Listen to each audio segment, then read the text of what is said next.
Hello, I'm Philip Konopka, Ag Agent in Lewis County. Hi, and I'm Rebecca Konopka, Ag Agent in Carter County, and welcome to Around the Farm.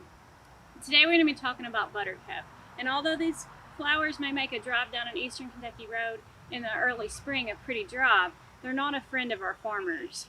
There's about 600 species of Buttercup throughout the world, and 4 that grow here in Kentucky.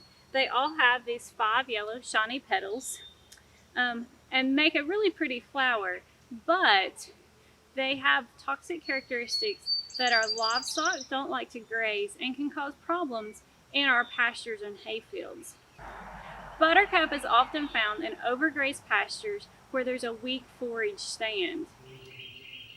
Once you see the yellow flowers, unfortunately, it's too late to do any control this year. However, mark your calendars because next year it will be back, I promise you.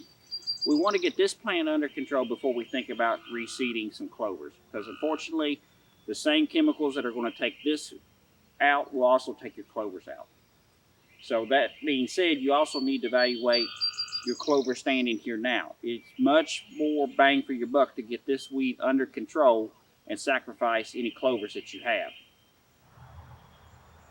For proper weed identification and control measures, I'd strongly recommend publication 207.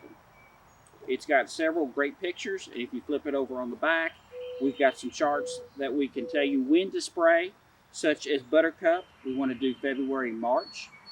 Mowing it will not do much to control this weed at all, so we got to look at some herbicide options.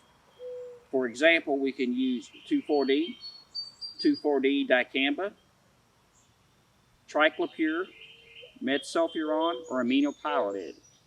Anytime you use herbicides, please make sure you read and follow the label. Those labels will include things like your re-entry period, harvest restrictions, and grazing restrictions. Buttercup is prolific in pastures that are overgrazed, so one thing that you can do to help prevent this weed is to keep proper stocking densities on your pastures.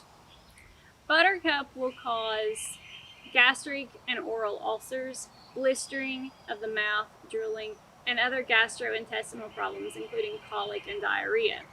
However, it does have a very pungent taste, so livestock typically will not eat it unless there's just no other forages available. So the UK Vet Diagnostic Lab has not had any death cases attributed to Buttercup, but starving animals would be the most susceptible to Buttercup toxicity.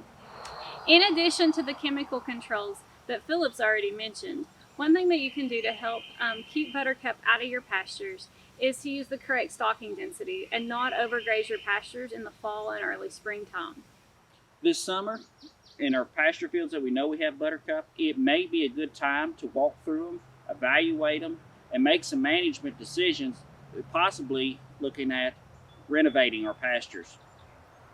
Because Buttercup does like to grow in areas where there is a weak forage stand.